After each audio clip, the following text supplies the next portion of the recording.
Welcome to the Cristen and Jeff Show, episode 4. We made it to 4. We made it to 4. Welcome. So normally in the day, we start off with a very special breakfast that you taught me. Tell the people how you'd like to start off a breakfast. Tell the people? Tell the people. Well, people, I love smoothies in the morning. And I have mastered the art of making what I feel to be the perfect smoothie. And you're humble about it. I like that. But it is true. She is the queen of smoothies. I was going to say Dairy Queen. That's not what I meant. The smoothie queen. Smoothie King? Isn't there a place called Smoothie King? Yes, Smoothie? there is. But they're not a sponsor, so we shouldn't reference them. Whatever. But you don't make you make a good for you smoothie. Yeah. What's in it? Things that I thought were kind of gross. Yeah. So I have digestive health issues, and so I try to get in pretty much what I need for the day in the morning is my goal. And so I always do a vegan protein base because whey protein is just not as good for you as pea protein or vegan protein. And then I use unsweetened almond milk. We're talking powder here. We're putting powder in. Oh, yeah. Yeah, don't put peas in your smoothie. Listen, not everybody is up with this stuff. I don't know what all this stuff is. Oh, okay. And I don't like the fact that it's vegan, but keep going. All right. Well, we could throw a steak in there if it makes you feel better. A steak protein would be better. And then I put some sort of frozen fruit. So sometimes the base is a frozen banana because then it makes it really creamy like it's a shake. I never put ice because I don't like the smoothie to be icy. And then we do frozen berries, mango, whatever your heart desires. And I add spinach. And I prefer frozen spinach because then as it blends, it doesn't get mushy. It breaks up nicely. And Jeff thought kale and spinach in a smoothie would be gross, but you can't taste it. You put kale in mine? I have before. Oh. Clearly you didn't really mind. Good. They're really, and then you put, really good. Don't you put almond milk? Yes, so the unsweetened almond milk. That's the national symbol for almond milk. And he must not have been listening to me because I already went through the fact that almond milk You is didn't one of say the almond ingredients. milk. Did you say almond milk? We go back and watch this. There is a recording, so we will find out the truth. We will find out the truth about it. Okay, I bet you didn't say it. Whatever. And then I also have been adding collagen because it's great for skin and nails and that's hair. the one that gives me big full lips, right? They're looking great, sweetheart. Oh, I know. I've been drinking smoothies. So yeah, and I've been doing this for quite some time. I've done different variations. Sometimes I add like nut butter, like an almond butter.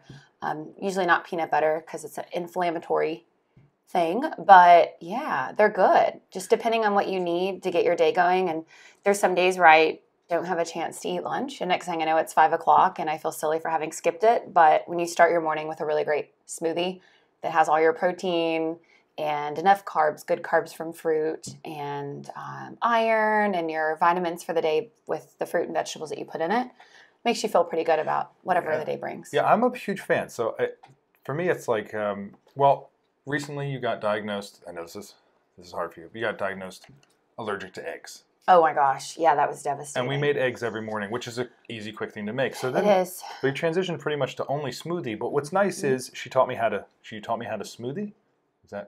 Is that how to say it? Sure. I'm smoothest. Yeah, because he wasn't doing it before I was in control of the blender. Yeah, and you have something called a ninja blender, so I really want to be a part of that. Yeah, and he wouldn't learn how to do it, and his smoothies are awesome. Thank you. It's really great. So I wake up to lovely French press coffee and smoothie. It's true. Lucky girl over here. Except not today. We're behind. That's good. But anyway, it's nice because you put all the stuff in, you blend it up, and you have a really filling breakfast that's good for you, right? I mean, like you said, it's got protein, it's got all the fruits, all that good stuff. So it's made from all good stuff. So I highly suggest it. And Andrea came by the other day and said, "Ooh, where'd you get the smoothie?" And I was like, "We made the smoothie." Andrea and I work together. She's the admin in our office, so smooth it up. Or if you have ideas on how you smoothie, again, is that the way you say it?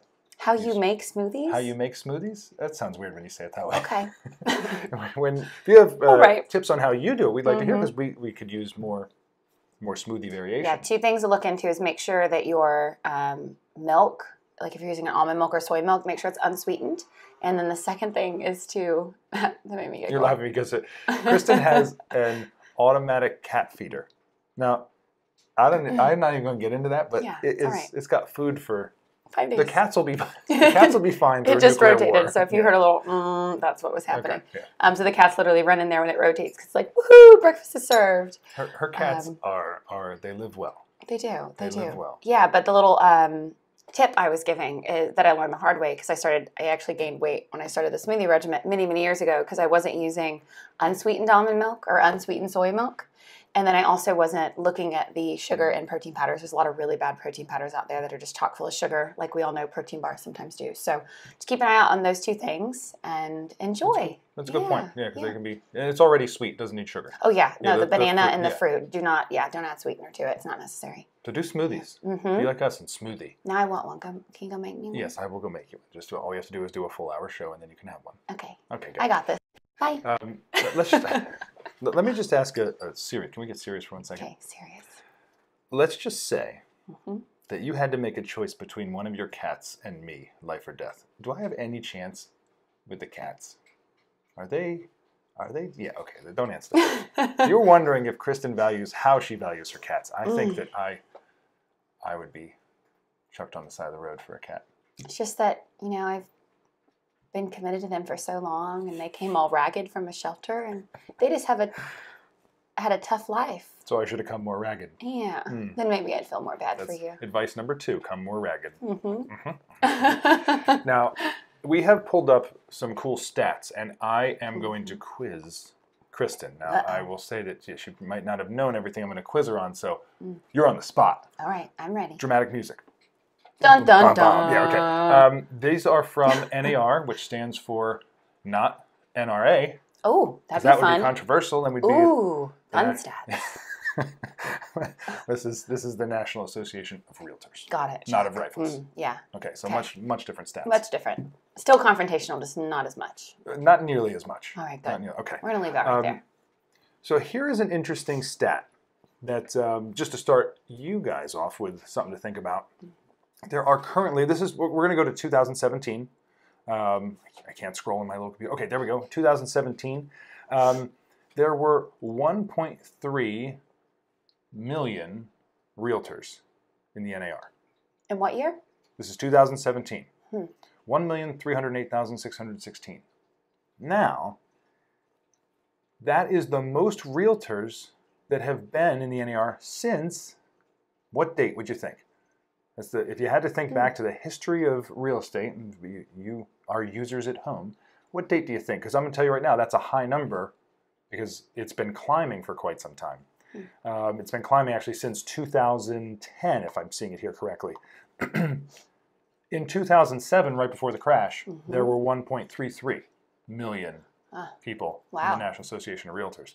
So in some interesting way, competition's been down for a long time. It got all the way down. And this thing won't run. Why is that in my face? It's mad at you. It's mad That's why I don't use Mac. But unless they sponsor us and give us free things. Oh my God, Mac's the best. But at some point, I think in 2012, we see it down to 999,000.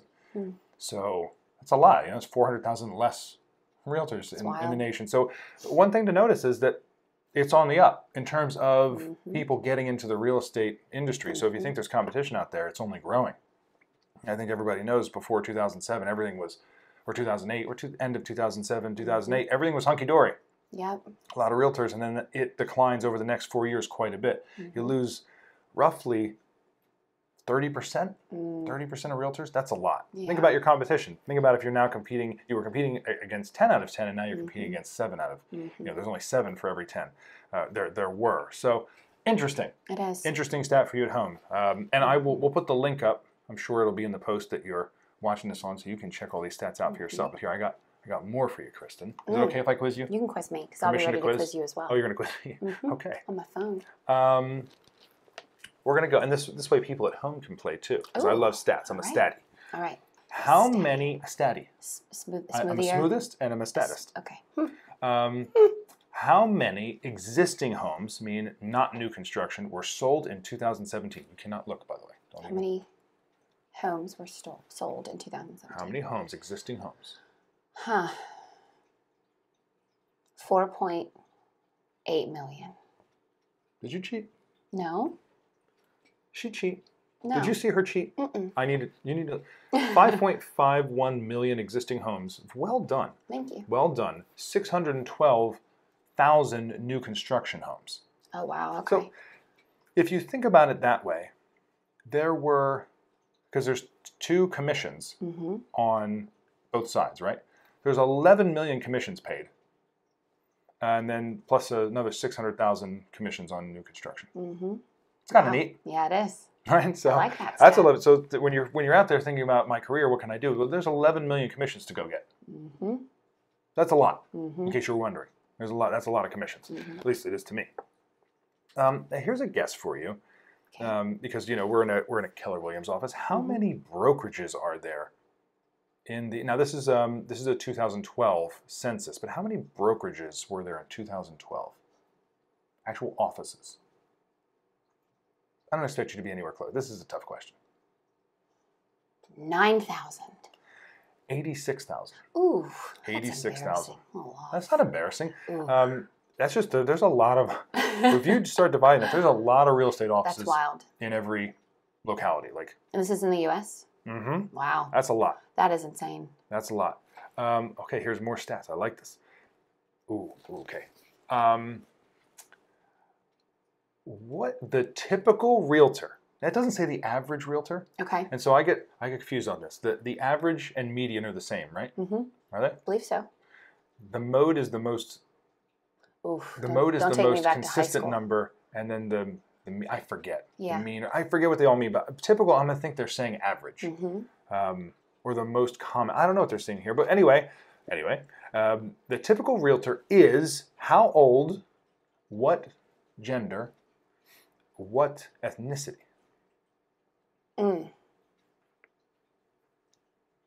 I would say 50, female, Caucasian. Caucasian. That is really good. I mean, you were really good at this. You're making me nervous when you're quizzing me. The typical realtor is 53 years old. Go me. White female who attended college and is a homeowner. Oh, and is a homeowner. Now, as another stat, which we found we have another infographic, of demographics, which they confused a little bit, but I think everybody knows Gen X and millennials, right? Millennials are now the biggest purchasers of homes. So people under, 30, 33, something like that? No, you're 37. It goes up to, This is 1980, right? Yep. So people under 37 are now the highest home purchasers, which would most likely be first-time homes, right? Okay. How about this one? Real estate experience. You can stat me. I'll stat you. Real estate experience. What is the average real estate experience? How long has the average realtor been in real estate? I would say 18 months. A year and a half. I do not disagree. It would seem like that, but the average, and this might just be because they hang a license for a long time because it is inexpensive, but the average one is 10 years. Oh, good. Well, I'm happy to hear that. I want to be wrong. That's However, they only, their tenure at their firm is 4 years. So they jump around a bit, which would make sense if things aren't going well, or you want a new spice, or you're trying to get somewhere, you jump around. Yep. Well, people do that all the time. They go and explore opportunities, and sometimes they change, sometimes they don't, but it's always great to keep options open. Definitely. How about this one? It's my last one for you, and then you can quiz me on whatever you would like. Okay. Whatever I'd as like. long as they need to be. Topic. Yes, please make them layups. I like to sound smart. Oh, I'm talking about not even doing the topic of real estate. Oh, goodness. Well, if you quiz me on things about Cristen, I know all of them. Okay, I am well versed. That could be fun. Okay. Median gross income of realtors in 2016. I'm guessing that's GCI. Yep, 55,000. 42,500, an increase from 39,200 in 2015. Okay. So the median gross income is 42 grand, a livable wage. Again, median. Yeah. So that means that there's, one's pulling up, and obviously we know about 35% of realtors typically in a brokerage office don't do any deals. They get their license and they never quite do much. They do one every couple of years. Which is fine, because some people just want to explore the opportunity and have it there if they need it. Yeah. So that's interesting. Now we're getting into some stats here. I will click away, and you can now statitize me. Ooh, I like this one. So this is stats on technology. Oh, God. Because, a lot of these brokerages right now are pushing and promoting their technology that they have available to agents. Okay. Right? Oh, I like this. So what % of agents Oh, you know what? Never mind. Let's do this. So 27% of agents spent how much on technology in the last 12 months? 27%. So one out of every 4 agents spent how much on technology in the last 12 months? Goodness. I mean, two things probably. I had one is 25% probably spent zero. And then 25% spent 2,500? That's a pretty good guess. 500 to 2,000 on technology in the last 12 months. Interesting. Mm-hmm. Now, is that technology or is that advertising? This is technology. This is strictly technology. Supporting stuff. Mm-hmm. Okay. Okay. Interesting. Yep. All right. So what of the top 3 tools that people are planning on purchasing in the next year, iPad, smartphone, and digital camera, which one do you think is the one that's being purchased the most by agents? iPad, smartphone, and digital camera, which most people probably already have a smartphone. Boy, I thought it was smartphone, but since you said that, I'm going to go iPad. Oh, yep, that's correct. Interesting. That's correct. And what is the most... Is that for showing, like for presenting, you think? Probably, that's what I would think. Because, you know, we went to an open house not too long ago where we stepped in and instead of signing the notebook with our name and our information and if we have an agent that we're working with, so on and so forth, as soon as we walked in, the agent was standing there with an iPad. I forget his Put your name, information but in. he was very sharp. I can picture him. He was fantastic. Sharp. He did a good open house. I love that, right? When you walk in, and then that way it goes straight to his database. He doesn't ever have to key it in, scan it in, whatever. It's right there on his iPad and goes straight into his CRM, yeah. or his database. Yeah, he did a nice job. So I like that. So now I can see why iPads are becoming. Yeah. iPad. Good to know. You got more for me? Mm-hmm. Hit me with it. How many occupied housing units are there in the United States based on a survey from 2013? Are you serious? Mm-hmm. How many occupied housing units? Mm-hmm. How many people live in houses? You want me to guess this? Sure. This is from 2013, so. Well, there's roughly 350 million people in the U.S. Okay. And so I need to guess how many houses. I'm going to go... How many occupied housing units are there in the United States? I'm going to divide 350 million by 5. Oh, okay. And I'm going to look at your eyes and see if I'm close, and you're giving me the ninja smoothie stare. 70 million. Am I nowhere close? I'm nowhere close. Nowhere close. That's all right. Well, I'd say... Am I low or high? Give me one more guess. I'm low. Yeah. I'm going to divide 350 million by 3. And that's going to give me 120 million. You pretty much hit the nail on the head. 115 million. 70% of the time, I get it right every time. Every time. Yep. Every time. What's the name of that clone? Black Panther? Black Panther? No, it's not Black Panther. No, it's not. That's the Sex movie Panther. that just... Yeah. Oh. Black Panther is a movie you should go watch. Sex Panther is a clone that I shall wear. Oh. That's how I picked up Cristen. I just wore that. All right. Let's see here. Ooh. How many members do you think there are of the NAR? Well, didn't we just talk about that? How many members? We talked about active realtors was 1.3 million. Yeah. But I think that there is a stat. They said that the 1.3 was active realtors and there's over 2 million or about 2 million members. Do I have that right? Or is it 1.3? 1.2. 1.2. Mm-hmm. I think, and that stat was from, does it say the date on that? Because I saw that. I did see that. 2017. Do you think it's because people have their licenses in escrow? I don't know. I was confused on why it said 1.2 in one area, but then it said 1.3, so I didn't know if it was adding new agents, something else. But then it also said that there's 2 million people with a license, so maybe that there's another 700,000 that aren't a part of the NAR, or which I don't understand that either. So that's something to look into. Why the variation? But sounds to me like there's roughly 1.2 to 1.3 million realtors out there, and maybe 700,000 in escrow or something like that. Yeah. All right. All right. Ooh, I like this one. All right. Wait, can we do this one? Okay. This is a good one. This makes you feel good. All right. Formal education of realtors. What % do you think have a bachelor's degree or some college? Bachelor's degree or some college. Do them separate. What % have a bachelor's degree and what % have some college experience? Ooh. Bachelor's degree is 33%. Okay. What's some college? So some college doesn't include bachelor's degree. That's correct. Okay. Some college is... Working out of 100% here, and they're not. Some college is 28%. Oh, God, This is impressive. You're giving me the... Oh, that's impressive. Bachelor's degree is 31%. You pretty much nailed it. You said 33. Yes. And then some colleges 31, and you said 28. Yes. That's incredible. And then a high school graduate, 7%. Associate's degree is 12%. So the majority of realtors, 62%. Oh, wait, so you said 31 plus 33. 31 plus 31. So 62% of realtors. Some college or more. Some college or more. Then you said 7% is high school, so we're up to 60. I forget. 13% is graduate degree or above. Associate degree is 12, and some graduate school 6. And that accounts for the rest. All right, there it is. Okay, interesting. Last one. Oh, goodness. You said last one before. I know, but this one's good too. What is... The users will like it. The users. All right, the users will like it. You have to play along with me too. Go ahead, you guess. You have to say your guess out loud. Promise you'll say your guess out loud, user. And these are from 2017. These are more recent than some of the ones I was referencing earlier. So what percent of realtors are affiliated with an independent or with a firm where they're an independent contractor? So what percent of realtors are independent contractors as opposed to being employees or other? 85%.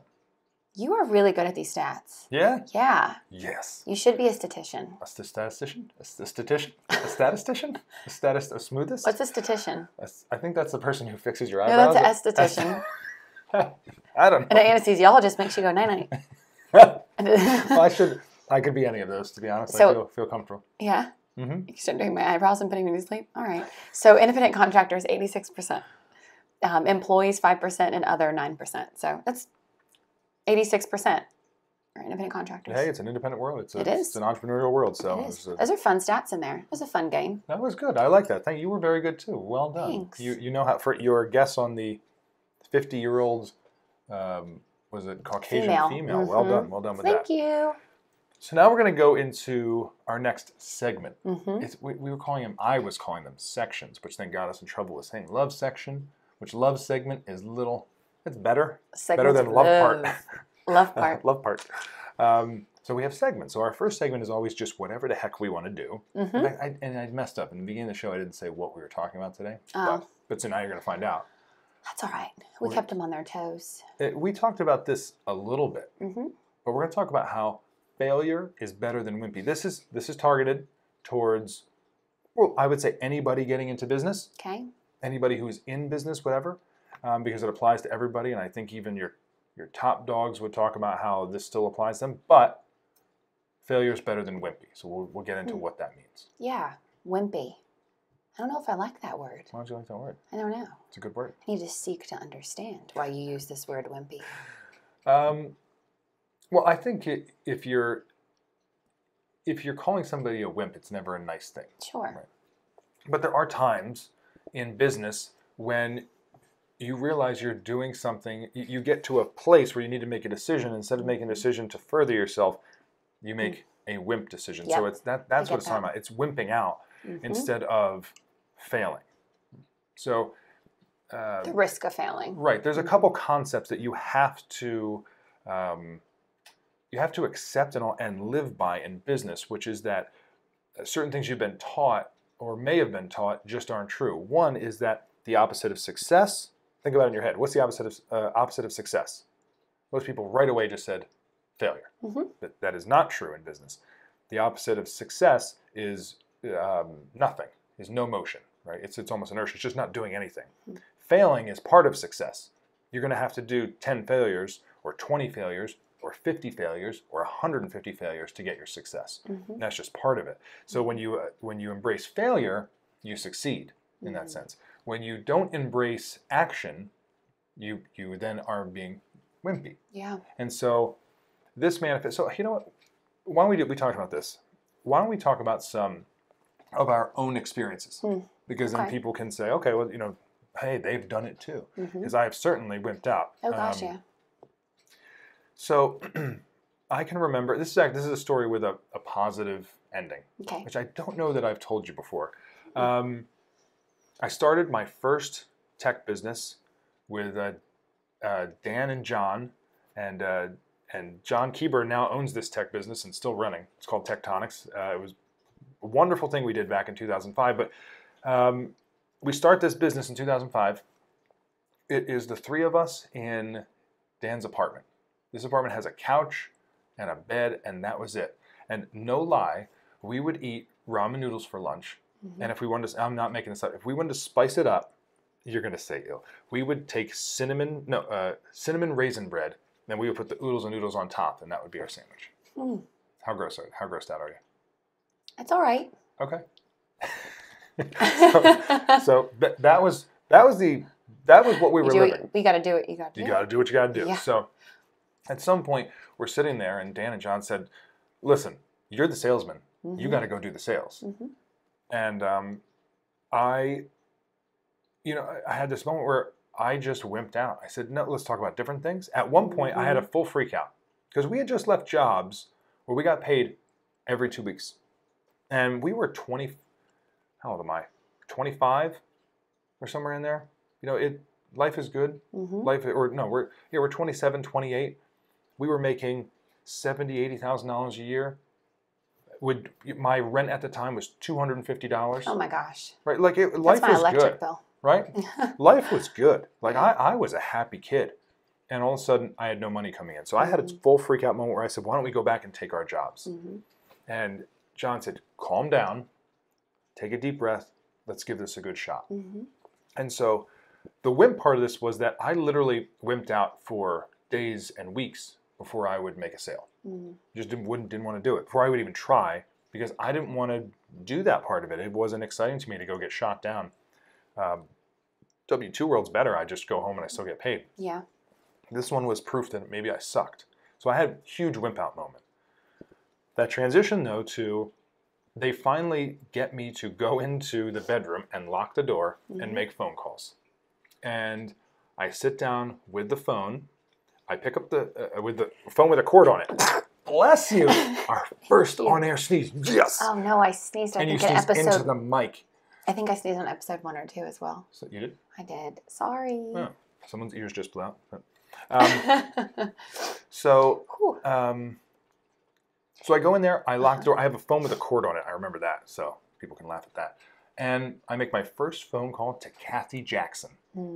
And I stumble and stutter and mess up and say everything wrong. I'm so nervous and just, I don't know what to say. And I got an appointment. Oh, that's so awesome. At one point in my life, I was batting 1,000. Wow. And so that was God in that sense. It was like, hey, you know what? You're going to be okay. Now, I didn't make another sale for another 131 phone calls. Wow. So it's just that might be the most important concept. I was lucky because I was 1 for 1 at one point, and it was proven in my mind that this worked. But really, if you look at it, I was 2 for 131, so 1 for 60. That's how I need to make 60 calls to get an appointment. Yeah. So think about that, right? I made 1 call and got an appointment, and I need to make another 130 calls to get the second one. So 130 divided by 2 appointments is 65, right?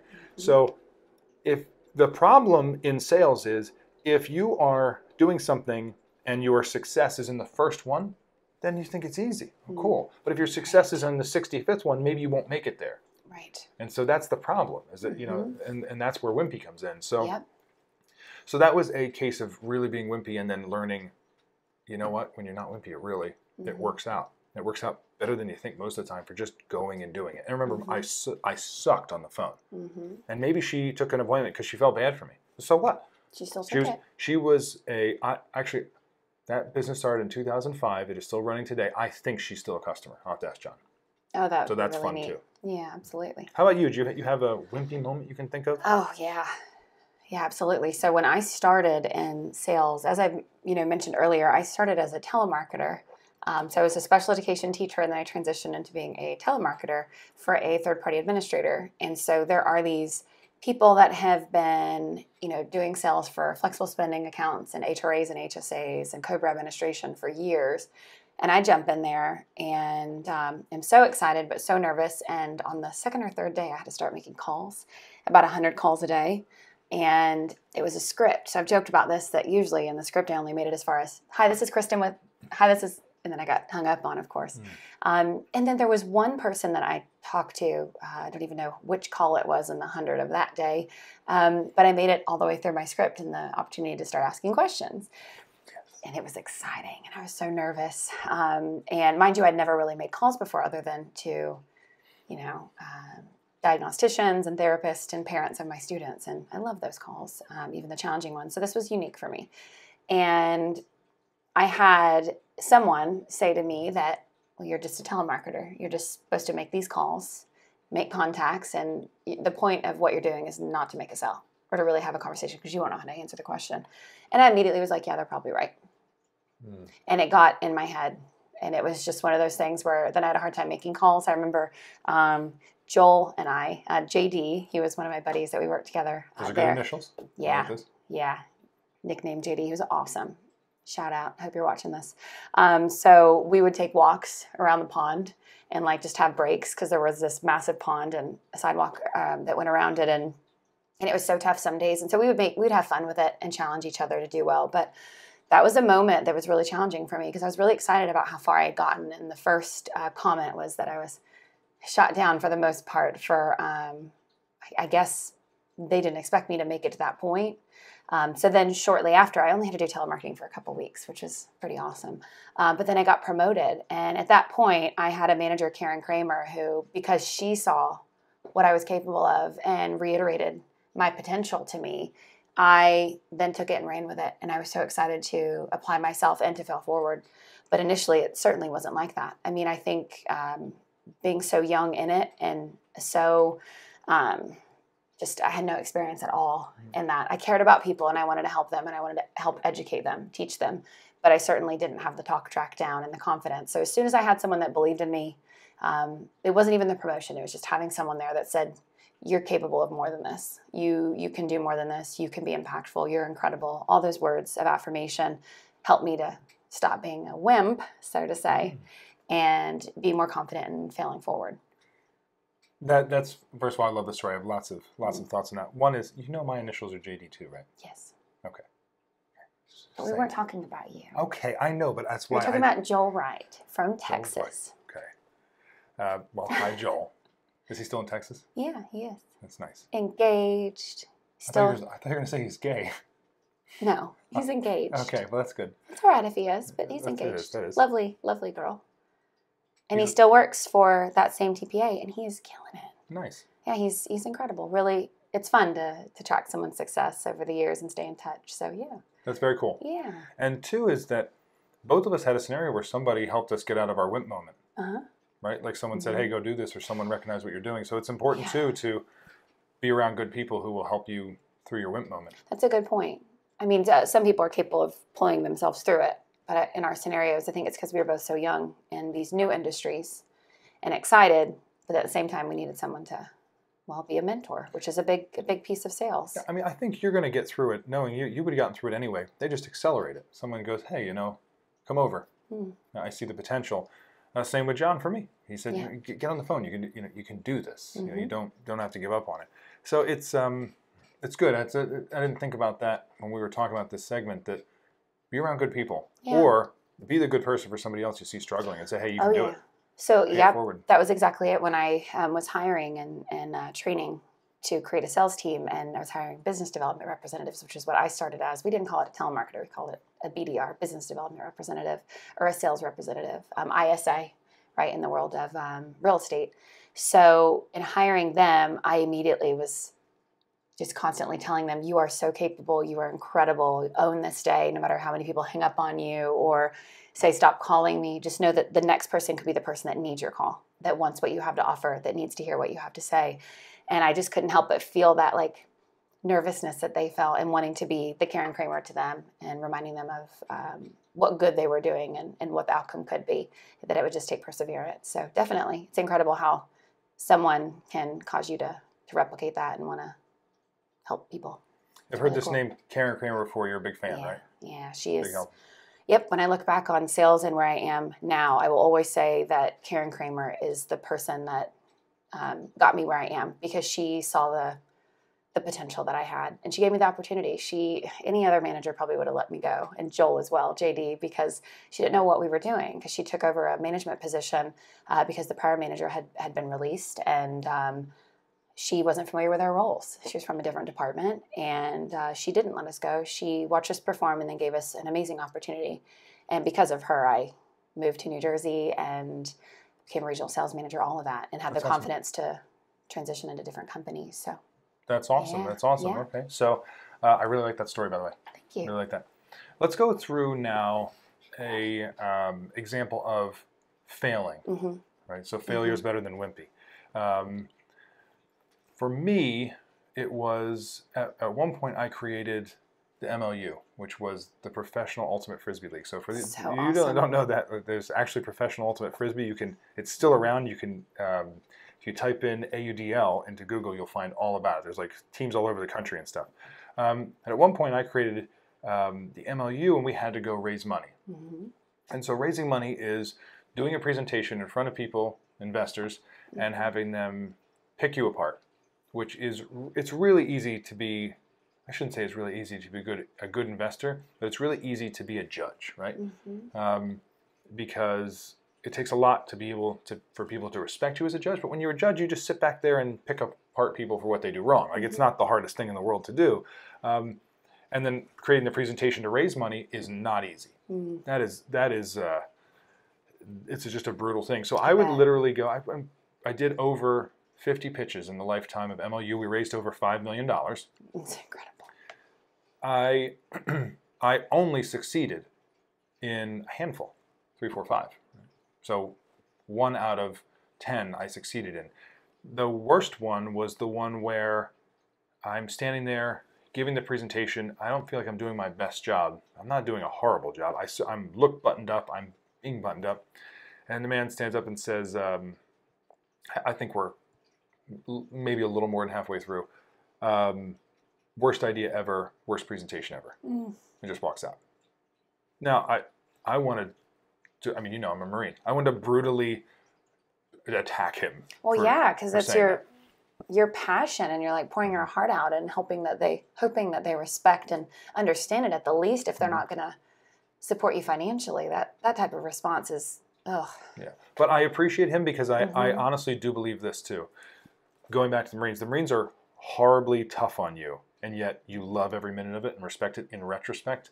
In retrospect, I honestly believe, looking at it now, 10 years later almost, that he was doing me a service. He was saying, this guy's got a lot of grit, and he's not that far away, but he's not there yet, so I'm going to fire him up.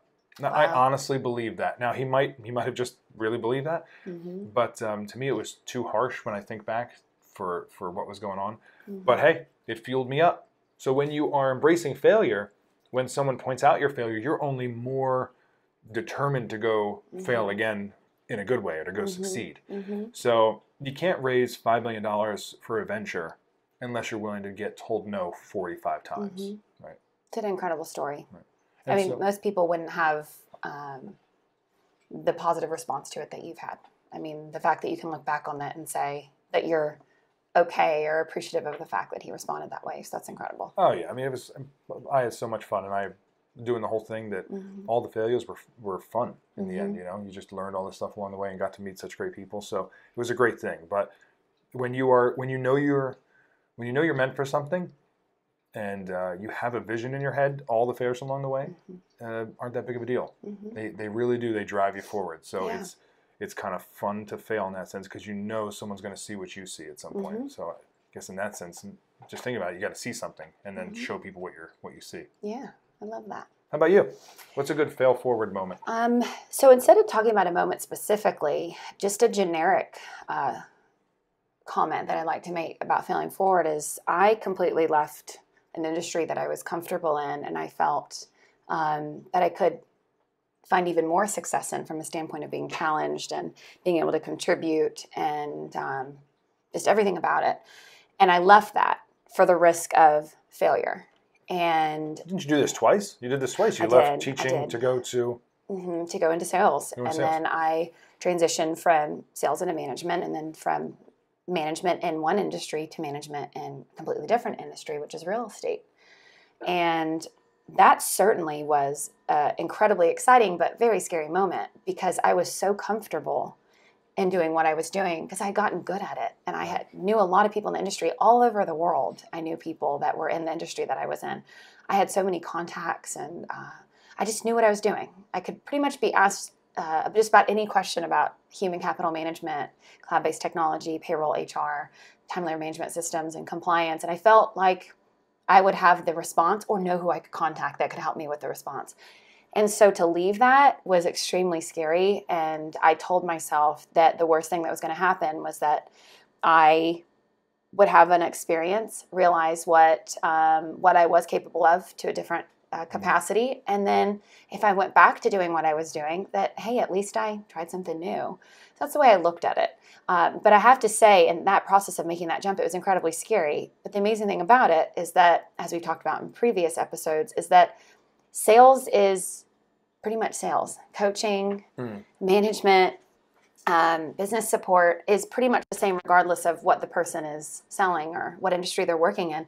Then it's just a matter of getting down the terms and the acronyms and the industry-specific things. And can you be passionate about it? Exactly. That's a really good point. That's a really good point, to be passionate about it. And so I came into the real estate industry, and I was so excited about a change, but God, was I scared.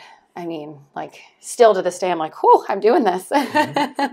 And it's been, it's been a while. So it's exciting, really exciting. But so rather than a specific occurrence, just the statement of failing forward to the capacity of a completely different career shift and giving yourself the opportunity to do it. Because at the end of the day, if I hadn't done it, I'm quite confident I would have said that I wish I had.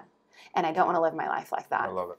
And so I fail forward every day. It's a learning experience because, look, I'm working with 260 people that are all independent contractors. So they're entrepreneurs. They have the way they want to run their business. And so every day brings a new challenge, new excitement, a new type of relationship. And so failing forward every day and loving every moment of it and just learning nonstop, but embracing it. And then also maintaining that confidence that Karen Kramer helped me find. So I love that. I really do love that story. You are a rock star. Oh, thanks. Without question. Thank you. I would kind of want to give you a little smoothie. Oh. No, That's save weird. that for later. We'll save it for the love section. Oh, which we need to get into. All right. So I love your stories or your thoughts about failing forward. Yeah, I want to hear them. Yeah. Also the stories of being wimpy, right? Having that moment where you're like, I'm choosing this over the opportunity to gain success or gain experience. Or so I'd love, those would be fun to hear. Right, because if you go to the top people in any industry, they'll tell you their wimp moments. They have them. They're not embarrassed about them because they were just part of the whole thing. Yeah. Actually, maybe I am more embarrassed about my wimp moments, but they're not embarrassed about they'll still tell you most of the time. They're not embarrassed about their failures because they're doing well. So they just realize it all added up to the sum of success. Yeah, so I challenge everyone to share those. And if you can't think of a moment where you've been wimpy, then think of a moment where you've chosen weakness over the opportunity to gain more experience or to fail, where you chose safety and comfort over the potential failure. We'd love to hear those stories. Great. Okay, so now we're going to get into our love segment. I feel like this needs music. That is not the music for the love segment. But we're close. Okay? We're close. Everyone thinks this is going a different way. But anyway. This is your first episode. Prepare yourself. There is something that's funny. In Keller Williams, there's something called the 135. Yep. It all talks about goal setting. Your one goal, your 3 strategies, and then your 5, I forget what they call them, your 5 actions you're going to do. Yep. However, in talking about love, a good friend of mine at one point, John Brogan, told me about 135. And I have never forgotten it. I told it to you at one point, and you were like, that's good. Oh, yeah. Yeah, you told it to me when we had first met. Early on. Yeah. It hit because we were just talking about struggles with friends and struggles with certain things. And I said, I learned this thing from John, and I found it. I can't say it's true. I could just say that I see it over and over. Where this started is sometimes you say, oh, I have lots of friends. I have a lot of friends. In fact, I've known people say, oh, I have tons of friends. 20, 30, 40, 50. And then all of a sudden they're in something unfortunate, like a car accident, and there's one or two friends at the hospital. Not saying they don't know a lot of people, but John's point was, I guess go back, is 135 is you have one person in this world. This is non-family. I guess it could be family, but he said this is about friends. One person in this world who values you more than they value themselves. You get one. You get 3 people who will do just about anything for you. And you have 5 people who are a phone call away if it's not, most of the time. And that's it. That's all you get. And so when he said that... all of them just fall into that. When he said that, I started to realize, wait, when you think about that, I know a lot of people, but is there one person who cares? I don't know. Are there 3 people I could truly call? I always felt like I had the 5 because I have my 5 Marine buddies, and I could call them and they would do anything for me. They would do anything for me to a point, right? Because I would never call on them really, but they're also very far away. So we talk whenever we talk. Yeah, but you reference them so many times, like in certain scenarios, where life has brought challenges. You have said, I know if I call these guys that they would be here at the drop of a hat. They do no matter what it takes to be here for me. Yeah. It's incredible to be confident in that. So I'm very lucky. Yeah. But the other thing that John said is the reason the 135s exist is because that's all that you can give to somebody. You can only care about one person as a friend more than you care about yourself. You can only give 3 people so much. You can only give these other 5 people so much. You can't be a friend, a true awesome friend, to 20 people because you don't have enough of you. Or you're taking too much away from you. The good balance is this 135 was basically his point, and I should talk to him more about it. But I just loved it so much because then I started to think, okay, who's the 1? I'm very very lucky to have a great 1. Who are the 3? Who are those 3 that fit in for me? And what do I do I want to be one of their 3? Like I think about Paul and Kelly. Yeah. Like Paul and Kelly are 2 of our friends that they're crazy. We laugh about Paul. Hopefully Paul and Kelly watch this, but what I love Paul and Kelly is, if it's okay if I brag about them for a second. Oh, please, yeah. It was just Kelly and I. I'm the godfather to their kids. They're awesome Owen and perfect Maddie. And she starts the bathtub upstairs, totally forgets about it, and the house starts literally flooding down to the basement. And we realize it, we run up, we turn off the bathtub, and Kelly goes, it is what it is. We'll fix it and we'll move on. And she only didn't smile for 20 seconds. It just wasn't going to get caught up in that stuff at that moment. So I just respect that they're always having fun. Now they just fill that house. They got a dog now. They got cats. That's what's incredible. They're going to have a monkey there soon. Yeah, I know. Don't get a monkey. They'll have Kelly, people don't get over a monkey. whenever, and Kelly will always have food ready, and Paul will always have a bucket full of beer and drinks and wine. And a fire going. And a fire going. Yeah, they had like 35 kids over for Easter and they did 200. You helped. And there was no stress. Put Yeah, barely. I 288 mean, out. Paul and Kelly did pretty much everything. It's just, they're wonderful people. So, really and she's constantly touching base to see what we need, what she can do for us. I mean, it's unreal to have friends like that. So you think like that's one of those 3. That's one of those 3 people who really would do anything. That's one of those people who, if God forbid, especially from our last episode, if I was in a car accident, I know she'd be there. It's not that other people don't care about you. It's just that where you prioritize, where you are is the priority in their life. It's not they wouldn't stop by, but when things happen, you start to see really who steps up and who says that, I'm not really part of your 135. So this 135 to me was a very healthy way of thinking about who is in my life and whose life I'm in. And I know you really like that. And then you also had this thing versus quarters versus pennies. Oh, yes. So I can't remember who told me this. It's fairly recent because when I moved from Texas to New Jersey, now I'm in PA, of course, but it was only supposed to be for a year. That was the game plan. And here we are over 4 years later, and I'm loving it. And so with that, I was confident that my friendships would stay strong and consistent, and I was unfortunately not correct in that. And it's been hard. And so I think one of the most challenging parts about growing up, whether it happens, and my parents say the same thing. I mean, my parents are almost in their 60s, and my dad says they're still reevaluating their friendships. Not the people that they just want to hang out with and grab a drink with and that kind of thing, but the people that they know are going to be there for them. They're really tough things. Like, and your parents have very few friends. They have 1 through 5, don't they? That's correct. Now, my mom and dad are, I don't want to use the word popular, but for lack of a better term, they're the type of people that people always want to hang out with them because their personalities are contagious. They're incredible people. But my parents are quite selective in who they choose to spend their time with, and I respect the hell out of that.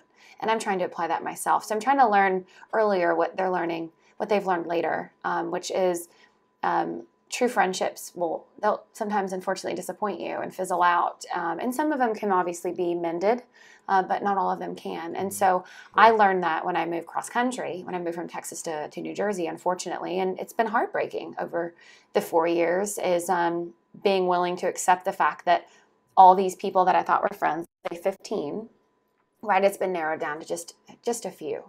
And so ever since you taught me about the 1, 3, 5, it's been comforting in a way of realizing that I wasn't able to give myself to them in the way that maybe they needed me. And so maybe it works out that we're just hang out every once in a while, but we're not going out of our way to stay connected by any means. So with that being said, someone had told me about, and if you're watching this and you're the one that told me, please say something so I can reference you next time. I can't remember who said it, but as you grow up, think about, is it better to have 100 pennies or 4 quarters? And I love that because if you're thinking of friendships and you have 100 pennies, you have 100 acquaintances. So when life gets challenging, which it's going to, which one do you call? And are they really going to be a value to you? Are they really going to be a support system to you? Most likely not, because you've spread yourself thin over 100 people. But if you have 4 quarters who truly know you, value you, you've spent time with, they're going to most likely be there for you. And so it works beautifully with the 1 through 5. So it's kind of I love that so much, and I think what hits me with that is it's the juxtaposition. If you're talking about business, if you went in front of a savvy investor and said, would you rather have 4 quarters or 100 pennies? There's a saying in investing, which is I'd rather the quick nickel than the slow dime. Sure. And they want risk reduction in every way. So they would rather have 100 pennies because if you lose 1 customer, 1 penny, you have 99 cents left. Sure. If you lose 1 quarter, you have 75 cents left, right? So the risk is greater. That's the difference between business and love and life, right? In business, you want to reduce risk. In life, you can't have 100 pennies and manage them. Then you're treating friends like business. You never have something valuable and close to you. So, it's just such a good. It's funny the contradiction of it because if we were investing, I'd want 100 pennies, but in friends, I want the 4 quarters. And I think that's a really valuable thing to know too. And I also want to add on that the 1, 3, 5 is not something that needs to be full or completed. You can understand 1, 3, 5, but currently have 1, 1, 2. That's a good thing to bring up because we don't want people to feel like, oh, I don't have enough friends, then my life is not full. Really, it's you make it what it needs to be for you, but then also being realistic in a sense that if you have all these friends, are they really the people that you can depend on that are going to be there for you through life? And it may just be 1, 2, 3 or 1, 1, 2, right? Because we were sitting down with your friend Cristen in Haddonfield, New Jersey, at our favorite place. What's it called? Oh, the bistro. Outside. The bistro. And we were talking about it. And Cristen was adorable, but I said, I know who my 1 is. And Cristen thought that was adorable. But I said, I think I'm 1, 2. I don't know what I am. I don't know where I am there. You saying that. And so I said, I'm going to have to do some work to get to 1, 3, 5. Because I even take my Marines out of that a bit because it's just a special relationship. But, I said, here locally, I don't know that I have 1, 3, 5. And I'm okay with that. I'm okay with having a really good 1, 2, 2 instead of, trying to force a 1, 3, 5. So just realize what you got and embrace that. And then, for goodness sakes, the 1, 3, 5 is intentional in this too. There's the great saying: you're the average of the 5 people you hang around with most. If people aren't doing you well, and we just had a couple experiences with this where you're like, don't do. I was going to do stuff, and she challenged me and said, "Do you really want to go do that stuff with those people because of how they act?" And I thought, I don't. And it's not that by any means, it's not that we're saying we're judging those people or being critical of those people. It's just that our time is everybody's time, not just ours. Our time, people's time is so valuable. Yeah. And so if the time that you're spending with people is not a true projection of the type of person that you are, that you want to be perceived as, the quality of life that you want to maintain, and valuing yourself and your time, then why are you doing it? Because we talked about this a lot in the beginning, and you would smile when I say it's okay to have preferences, right? Everybody judges, first of all, but we try never to judge someone's value. No. But we do judge our preference, right? Like, is it going to help me to be around you? Is this going to be a positive experience? Like, we're going to see Brian Walters today for Keller Williams. We see a lot of benefit in hanging out with him. Yeah. That's a great thing. At the end of the day, even if it's just a great conversation, we value his time. We value the fact that he's invited us to come into his office, and we'll take it. It's awesome. Right. So a worthwhile thing, right? Yeah. But, sometimes someone invites you to do something, you're like, I don't think that that's going to be a good use of my time, or it's not going to have a positive effect on me. So it's better to be around people who just make you better. That's the biggest thing. And, I don't know. I think maintaining a 135 might be one of the toughest things to do in life. Yeah, it certainly has been. Certainly has been for me, especially with having moved. So it continues to change, and my parents tell me that it'll continue to change. And even people like Karen Kramer and mentors and people that have more experience in life continue to tell me it will keep changing. And rather than being upset or disappointed by that, I just embrace it, and I'm grateful to have a solid one. Thank you very much. And wonderful people in my life. Yeah. And so something to close it out with, that saying that I tell you about wasting time that you said you love? I love that saying. So I think it's so important, since we're talking about value of time, that people shouldn't feel guilt in wasting time, air quotes. So time enjoyed wasting isn't wasted. I love that saying. And the reason why I just want to finish up with that is because it's okay in the midst of being swamped to say, I want to take a half day to sit on the couch and watch TV and do nothing. Or I'm going to go on like a long walk by myself, and just because I want to in the midst of a busy life. It's okay to do that. And so I love that quote, and I'm just not doing well today on referencing people, so I'll have to do it when we go back. But time enjoyed wasting isn't wasted. So if you enjoy, quote unquote, wasting your time, it's not wasted. So there are some days where I feel like I spend a couple hours, hanging out with my cats or aimlessly walking around Home Goods. And then I do have a moment of guilt, like, I wasted this. I should have used it more wisely. But I enjoyed myself.